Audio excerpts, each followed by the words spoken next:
I think all our society is run by insane people for insane objectives. You know, and I think that's what I sussed when I was 16 and 12, way down the line. But I expressed it differently all through my life. It's the same thing I'm expressing all the time, but now I can put it into that sentence that I think we're being run by maniacs for maniacal ends, you know. If anybody can put on paper what our government and the American government, etc., and the Russian, Chinese, what they are actually trying to do, you know, and what they think they're doing, I'd be very pleased to know what they think they're doing. I think they're all insane.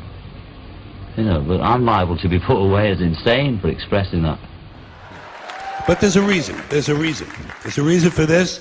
There's a reason education sucks, and it's the same reason that it will never, ever, ever be fixed. It's never going to get any better. Don't look for it. Be happy with what you got. Because the owners of this country don't want that. I'm talking about the real owners now. The real owners, the big wealthy business interests that control things and make all the important decisions. Forget the politicians. The politicians are put there to give you the idea that you have freedom of choice. You don't. You have no choice. You have owners. They own you. They own everything. They own all the important land. They own and control the corporations. They've long since bought and paid for the Senate, the Congress, the state houses, the city halls. They got the judges in their back pockets. And they own all the big media companies, so they control just about all of the news and information you get to hear. They got you by the balls. They spend billions of dollars every year lobbying to get what they want. Well, we know what they want. They want more for themselves and less for everybody else. But I'll tell you what they don't want. They don't want a population of citizens capable of critical thinking. They don't want well-informed, well-educated people capable of critical thinking. They're not interested in that. That doesn't help them. That's against their interest. That's right. They don't want people who are smart enough to sit around the kitchen table and figure out how badly they're getting fucked by a system that threw them overboard 30 fucking years ago. They don't want that.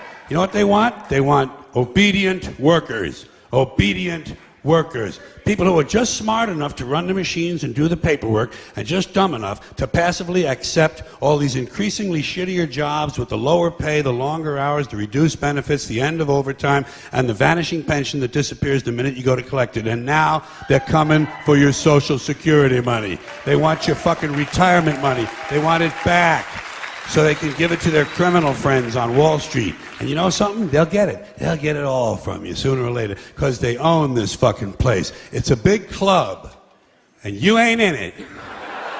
You and I are not in the big club.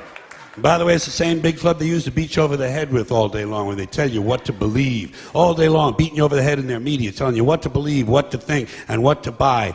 The table is tilted, folks. The game is rigged. And nobody seems to notice. Nobody seems to care. Good, honest, hard-working people, white collar, blue collar, doesn't matter what color shirt you have on. Good, honest, hard-working people continue. These are people of modest means. Continue to elect these rich cocksuckers who don't give a fuck about them. They don't give a fuck about you. They don't give a fuck about you. They don't care about you at all. At all. At all. Yeah. You know? And nobody seems to notice, nobody seems to care. That's what the owners count on, the fact that Americans will probably remain willfully ignorant of the big red, white, and blue dick that's being jammed up their assholes every day. Because the owners of this country know the truth. It's called the American dream, because you have to be asleep to believe it. A lot of shit comes up that people would want to vote on, like the bailouts, the war, all things of this nature. There's a lot of things that people would like that's going to affect us. We would like to vote on this, but you don't get to vote on it. You get to vote on a representative. These people are going to represent you once they get into office. And think about some of the laws that are in place to protect corporations. Think about some of the laws that are in place that fuck people over every day. They wouldn't be there if people were voting for them. We all have this desire to have someone lead us. We all have this feeling where we need someone who's smarter and wiser, who represents us. You know, and when you're really fucking dumb, the problem is really dumb people, they get a say in everything too. And they're subject to a lot of tricks. They're subject to nationalism. They're subject to these kind of ridiculous rah, rah, rah America speeches that don't say jack shit. They say nothing. It's all just this cheerleading fucking event. And they're subject to it. They can't help it. They're dumb. They don't know they're being bullshitted. They grew up around dumb people. They go to work with dumb people. There's no one in their family that's interesting or asks any questions at all. And they just get sucked right into it, man. This society is so greedy, we're willing to go to war. We're willing to go places and send these big metal machines that kill people and fuck people up just so we can make more money. And the way our society is set up, I mean, I've heard it argued, and argued successfully, that our society runs on war. You know, it runs on the domination of the other parts of the world. And literally, that's the only way you can control a gigantic chunk of the globe. You have to keep everybody down. You know, and that's what our society is based on. We can't be fighting over each other because, you know, this guy's like 1 million people die in Iraq, and everybody goes, hey, as long as it doesn't happen over here. But it is, that is over here. It's just over here, over there. It's the same thing. It's the people you don't know that were born somewhere else who fucking got jacked. You get trapped in that whole idea of, you know, this is my team, these are my people, and, you know, someone fucking plays a country music song and throws up a flag, and I'm in. Fuck it. It feels good. Feels good to be in, right? Feels good. God bless America. Feels good. Singing around with a bunch of other people and you're all drinking. We're the fucking baddest motherfuckers on the planet. Woo! And that's how people get recruited. It's a clusterfuck, man. These poor fucking kids, man. Could you imagine being 18, 19, being talked into doing this shit for a bunch of bloodthirsty motherfuckers who just are trying to get whatever they're trying to get over there, whatever the fuck it is, whether it's lithium, you know, minerals in the mountains that they use to make cell phone, whether it's 90% plus of the world's opium supply, 90% that is a multi-billion-dollar business. And if you think these fucking industrialist cocksuckers that are running the world are gonna leave that money behind, you're fucking crazy. Dude, they've got United States Army troops guarding Poppy Field. There's fucking so much heroin there. I mean, it's incredible. The fucking brother of the president of Afghanistan, his brother was selling heroin and getting paid by the CIA. I mean, god damn it. Heroin is absolutely addictive, okay? People who try heroin get hooked. Heroin is everywhere, okay? So you need to sell it. Someone's selling it. Who's selling it? I don't know, but 90% of it comes from this one place where we have to be to save our freedom. You can't criticize it. Because if you criticize it, you're a shithead. You don't appreciate the troops and what they're doing for you. And that's not the case at all. I just don't like the idea of these fucking people leading us in any direction where you need to sacrifice your life. Well, I don't believe it. I don't believe them.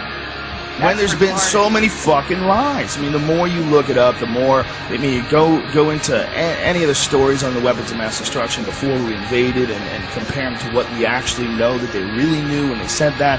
It's like they did it on purpose. They wanted to get in there for whatever fucking reason. And if it's some crazy, the world is going to end if we don't stop this, but we can't tell you shit, like, I would love to believe you. I would love to believe that the reason why you're not telling us exactly what the fuck is going on is because you're really protecting us from some insanely evil thing that if we knew about it, society would collapse. But our strong, brave, powerful leaders are going to guide us without our knowledge. I would love to believe you. If you weren't all full of shit. We're going to have to step back and look at it all in a different way. And I don't think you're going to get that from just voting for president and dealing with all this nonsense that we have right now with the fucking, with the two-party system. It's just, we're spinning our wheels. We're not getting any traction. This is all nonsense. It's the same nonsense with Obama that we dealt with Bush.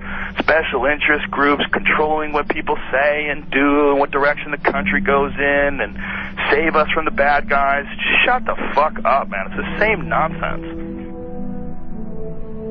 Operation Northwoods was something that was plotted out during the 1960s, signed by the Joint Chiefs of Staff, where they were going to fake terrorist attacks on American civilians and blame it on the Cubans so we could go to war with Cuba. It involved a bunch of shit, like blowing up a jetliner. They were going to have a drone jetliner and blow it up and say that people died on it, and this was going to get everybody fired up about going to war with Cuba. They were even going to attack Guantanamo Bay. They were going to arm Cuban friendlies to attack Guantanamo Bay so that we would have to go to war with Cuba. This is like our own government. They plotted this out. This is like real shit.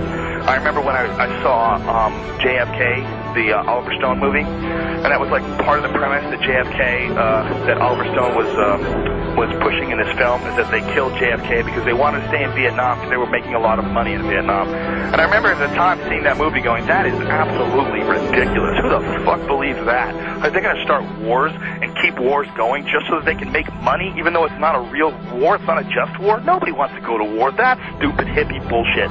Well, as I got older and I started investigating history, you know, from way back to Vietnam, to the Gulf of Tonkin, to all the shit that happened when Kennedy and Nixon were in office, to all the shit that happened with Reagan and the Contras in Nicaragua and the Sandinistas, and all the different various things that have happened in human history where it's clear that the United States is, you know, we're fucking around with all kinds of things all the time to make money. And that there's a bunch of people that are profiting off of war. And then they're not just profiting like a little bit of money here and there. You know, you look at like what's going on with like how much money Halliburton made from the war. We're talking like billions and billions of dollars. That's like real money. Eisenhower leaving office, and he's giving a speech warning the American people about the power of the military-industrial complex.